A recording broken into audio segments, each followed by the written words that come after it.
Hello friends, welcome to our channel. तो friends, आज के इस वीडियो में हम बात करेंगे हमारी एनटीए यूजीसी नेट पेपर 1 2021 से रिलेटेड जो मॉक टेस्ट सीरीज़ है उसके मॉक टेस्ट 39 के बारे में।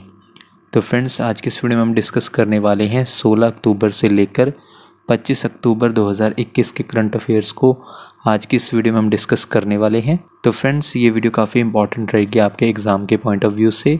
और इसके अलावा अगर आप किसी भी गवर्नमेंट एग्ज़ाम की तैयारी कर रहे हैं जिसमें करंट अफेयर से रिलेटेड क्वेश्चंस पूछे जाते हैं तो उनके लिए भी ये वीडियो काफ़ी हेल्पफुल रहेगी। और साथ ही साथ आप सभी वीडियो का फॉर्मेट जानती हैं, तो हम डायरेक्ट अपने फर्स्ट क्वेश्चन पर चलते हैं, जहां पर आज का हमारा पहला क्वेश्चन है, what is the rank of India in the global hunger index 2021, यानी कि ग्लोबल हंगर इंडेक्स 2021 में भारत का रैंक क्या है। फ्रेंड्स, ऑप्शंस आप अपने स्क्रीन पर देख सकते हैं और इसी वीडियो के नीचे कमेंट करके हमें 10 सेकंड के अंदर करेक्ट आंसर बता सकते हैं।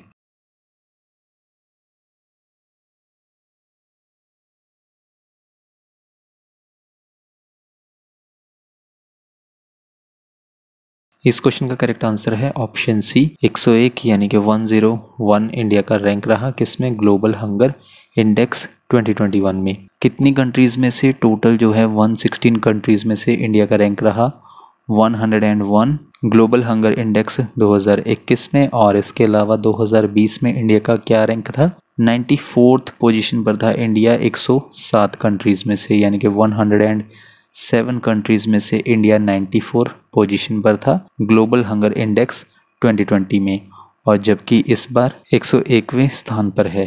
2021 ग्लोबल हंगर इंडेक्स में इंडिया का स्कोर क्या रहा, 50 में से 27.5, जिसकी वजह से इंडिया सीरियस कैटेगरी में है ग्लोबल हंगर इंडेक्स के। देन इसके बाद हमारा नेक्स्ट क्वेश्चन है, क्वेश्चन नंबर 2 में आपको बताना है, when is the world food day observed, यानी कि विश्व खाद्य दिवस कब मनाया जाता है।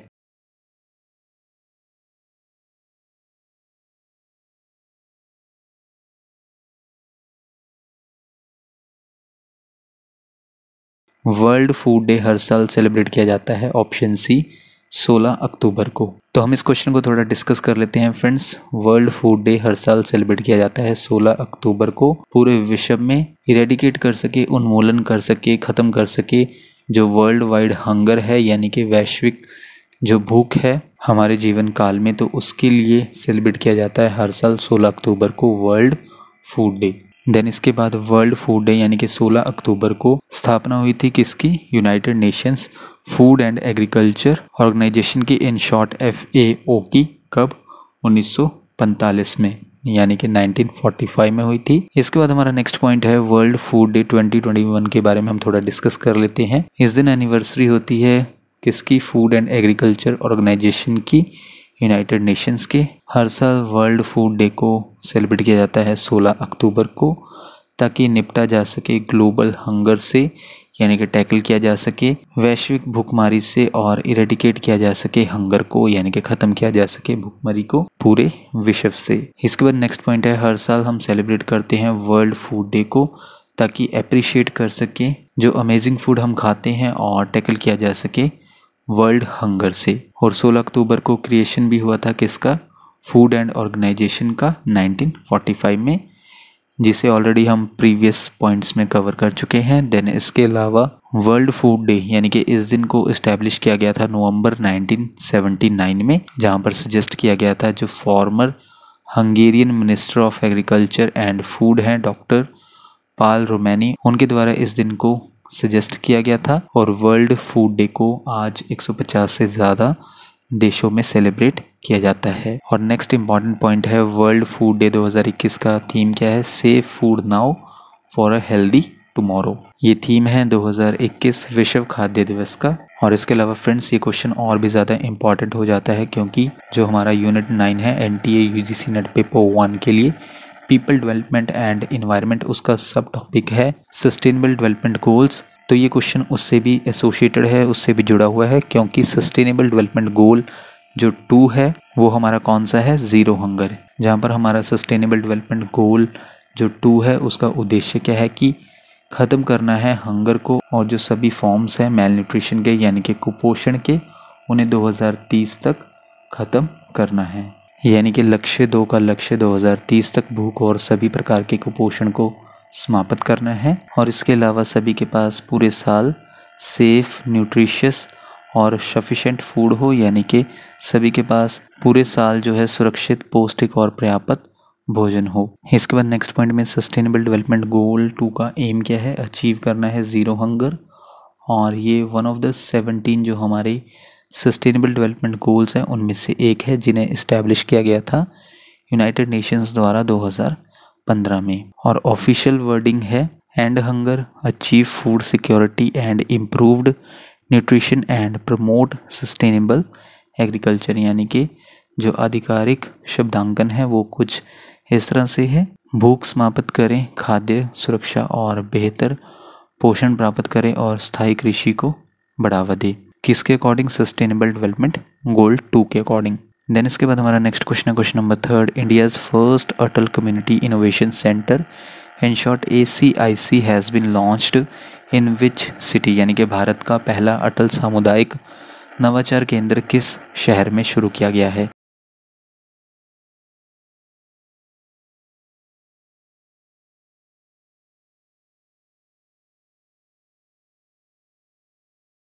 ये शुरू किया गया है ऑप्शन बी, जयपुर में। इंडिया का पहला Atal community innovation centre in short ACIC को लॉन्च किया गया है कहाँ पर? Vivekananda global university in short VGO में, जो कि जयपुर में है, वहाँ पर इसे लॉन्च किया गया है।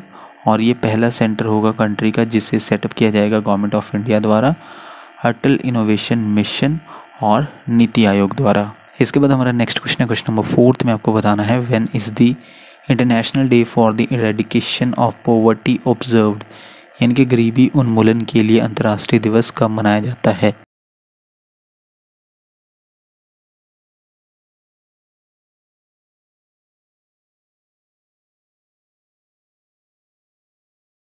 ये मनाया जाता है हर साल ऑप्शन सी 17 अक्टूबर को। International day for the eradication of poverty हर साल ऑब्जर्व किया जाता है 17 अक्टूबर को अक्रॉस द ग्लोब, पूरे विश्व में। और इसके अलावा जो हमारे सस्टेनेबल डेवलपमेंट गोल्स हैं उनमें गोल 1 किससे जुड़ा है? नो पॉवर्टी से। सो दैट्स वाई ये भी क्वेश्चन इंपॉर्टेंट है आपके एग्जाम के पॉइंट ऑफ व्यू से। और साथ साथ जो आपका टॉपिक है मिलेनियम डेवलपमेंट गोल्स, उसका भी जो गोल 1 है वो किससे जुड़ा था? Eradicate extreme poverty and hunger से, यानी कि अत्यधिक गरीबी और भूख मिटाने से जुड़ा है मिलेनियम डेवलपमेंट गोल 1। इसके बाद क्वेश्चन नंबर 5 है what is the theme of the international day for the eradication of poverty in 2021।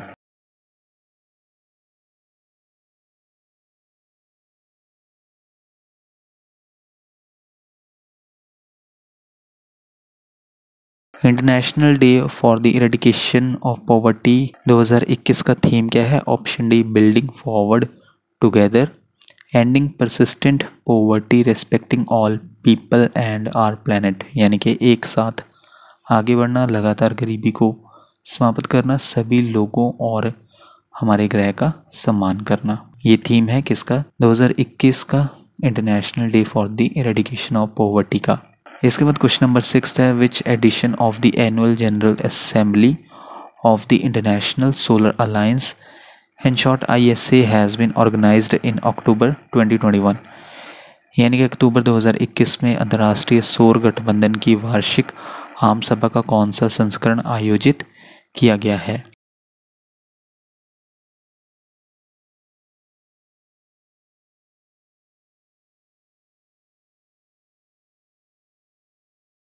इस क्वेश्चन का आंसर है option B, fourth general assembly हुई है इंटरनेशनल सोलर अलायंस के लिए, जो कि वर्चुअली हुई थी 18 अक्टूबर से 21 अक्टूबर के बीच 2021 में, यानी कि इसी साल हुई है। जिसका उद्घाटन किया किसने? श्री RK सिंह ने, जो कि minister for power, new and renewable energy हैं गवर्नमेंट ऑफ इंडिया के। और साथ में प्रेसिडेंट है किसके? इंटरनेशनल सोलर अलायंस असेंबली के। तो फ्रेंड्स, फोर्थ जनरल असेंबली थी इंटरनेशनल सोलर अलायंस के लिए। तो ये भी काफ़ी इंपॉर्टेंट करंट अफेयर है जो कि आपका बनता है। जो आपकी यूनिट 9 है पीपल डेवलपमेंट एंड इन्वायरमेंट, जो उसका सब टॉपिक है इंटरनेशनल सोलर अलायंस से, उससे ही आपका करंट अफेयर बनता है। और इसके अलावा इंटरनेशनल सोलर अलायंस की प्रॉपर वीडियो भी आपको ऑलरेडी चैनल पर मिल जाएगी।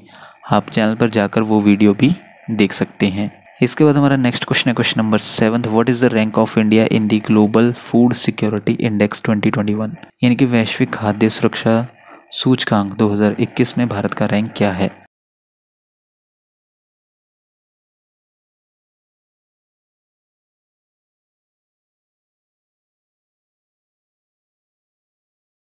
इंडिया का रैंक है ऑप्शन ए 71। इंडिया ने अचीव की है 71 position global food security index 2021 में। कितनी कंट्रीज़ में से? 113 कंट्रीज़ में से। और ये इंडेक्स जो है डिज़ाइन किया गया है और कंस्ट्रक्ट किया गया है, लंदन बेस्ड है, इकोनॉमिस्ट इम्पैक्ट उनके द्वारा किया गया है और स्पॉन्सर किया गया है कोटेवा एग्री साइंस द्वारा, जो कि अमेरिकन एग्रीकल्चरल केमिकल कंपनी है, उसके द्वारा स्पॉन्सर किया गया है इस इंडेक्स को। नेक्स्ट क्वेश्चन है question number 8। The 4th general assembly of international solar alliance in short ISA has decided to achieve what amount of global investment in solar energy by 2030, यानी कि अंतर्राष्ट्रीय सौर गठबंधन की चौथी महासभा ने 2030 तक सौर ऊर्जा में वैश्विक निवेश की कितनी राशि हासिल करने का फैसला किया है।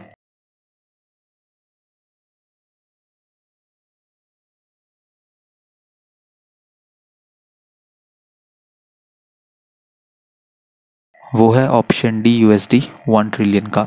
According to the 4th general assembly of international solar alliance, जहाँ पर ग्लोबल इन्वेस्टमेंट किया जाएगा 1 ट्रिलियन US डॉलर का। किस में किया जाएगा ये इन्वेस्टमेंट? सोलर एनर्जी में 2030 तक। तो कितना अमाउंट है? USD 1 trillion. इसके बाद हमारा नेक्स्ट क्वेश्चन है क्वेश्चन नंबर 9 में आपको बताना है who shall head the national steering committee in short NSC constituted for implementation of the निपुण भारत मिशन, यानी कि निपुण भारत मिशन के कार्यान्वयन के लिए गठित राष्ट्रीय संचालन समिति का नेतृत्व कौन करेगा।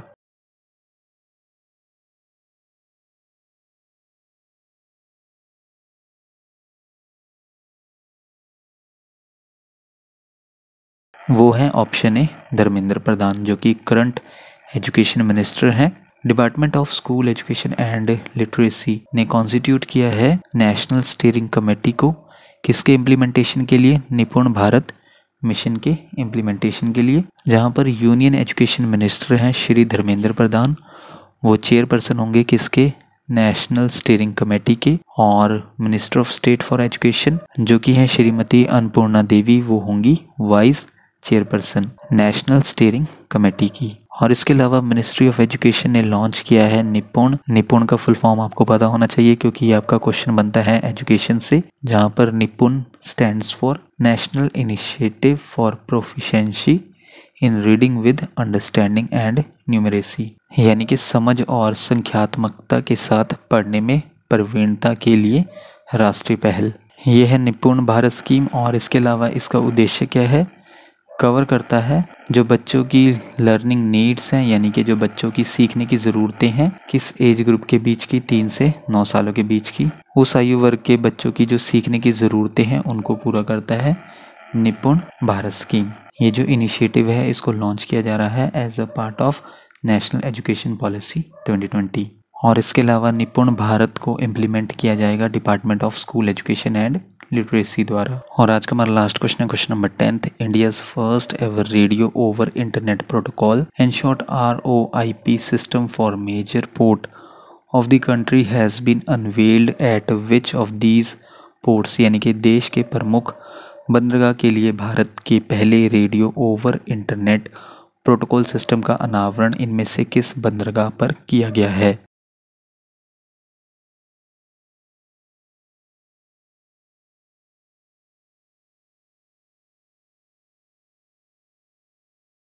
वो पोर्ट है, वो बंदरगाह है option A Shyam Prasad Mukherjee port.